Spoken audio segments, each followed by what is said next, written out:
Hey guys, Adam here, and welcome to another On the Couch. Today I'll be reviewing episode 3 of The Flash. What was it called again? You Can't Outrun Everything, I think it was called. Or Things You Can't Outrun. There we go, yeah, Things You Can't Outrun.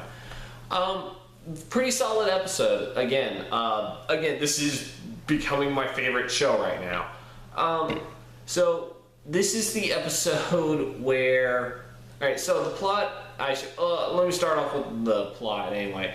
A criminal who can turn himself into poisonous gas is killing people off one by one because he was, as a revenge scheme against the people who put him in jail and had him be put on death row. And so the Flash and everyone has to find a way to capture him, has to find a way to stop him without killing him, capturing him, and imprisoning him.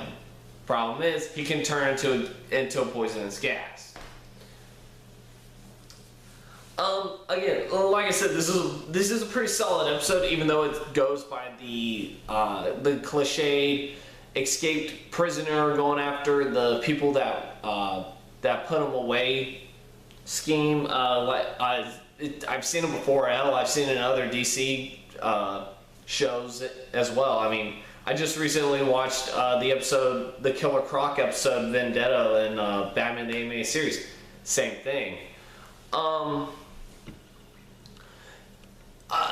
It's the villain. The villain Mist is pretty cliched, very underused here. Just because he was just means to set up the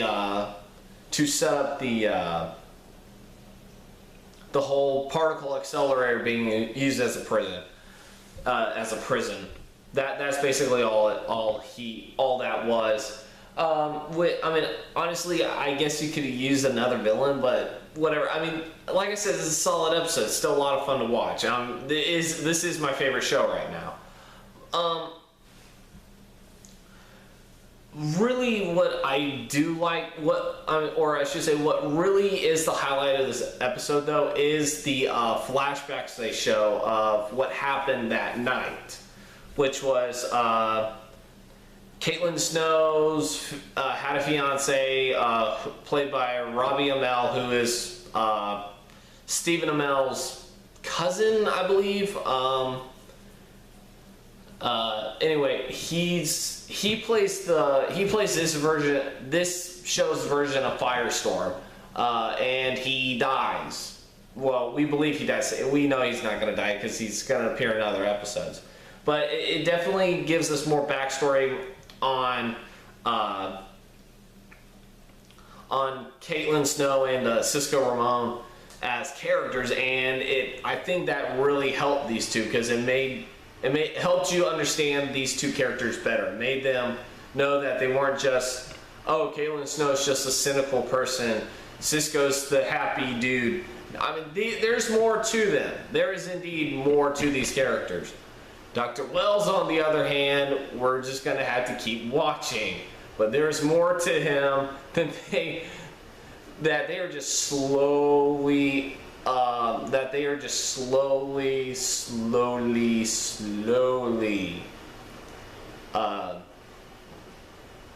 giving us. And I'm not going to say what happened in this episode, because those are the things that really I should not spoil at all.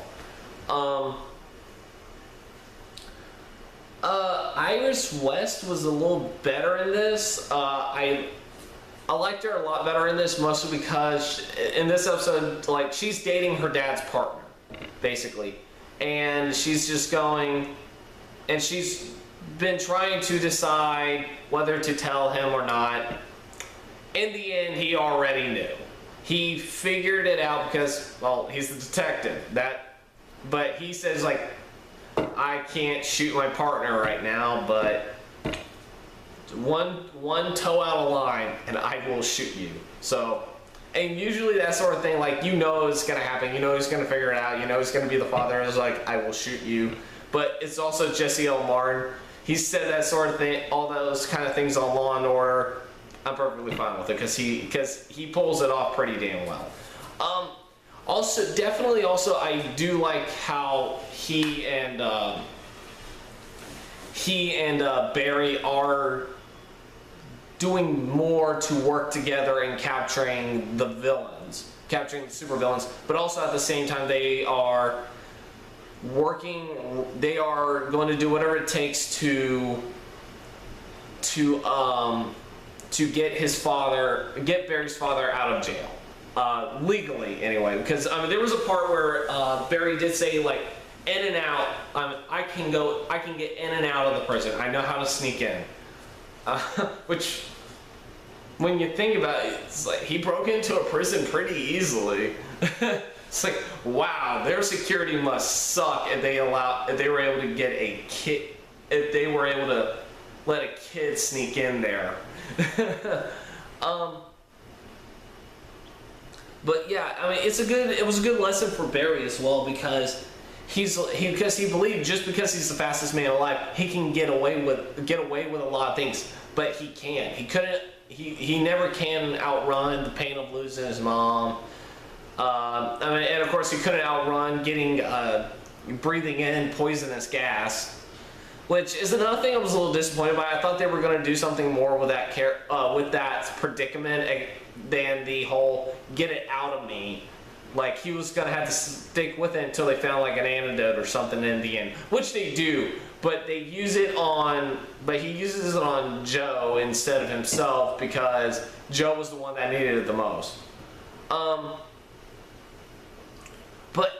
it was, sorry, I'm tired and I don't have a whole lot of time on this. But yeah, it's, but yeah,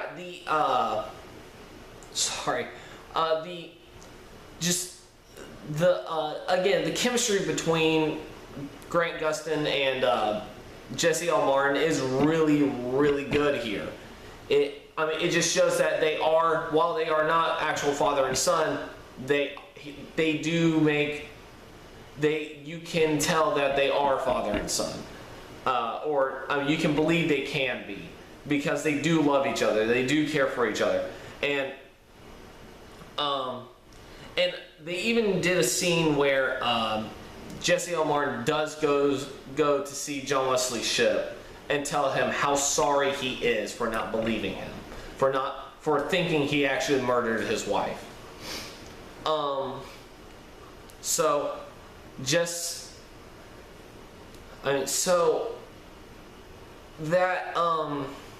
And it was a really good scene, well acted by both of them.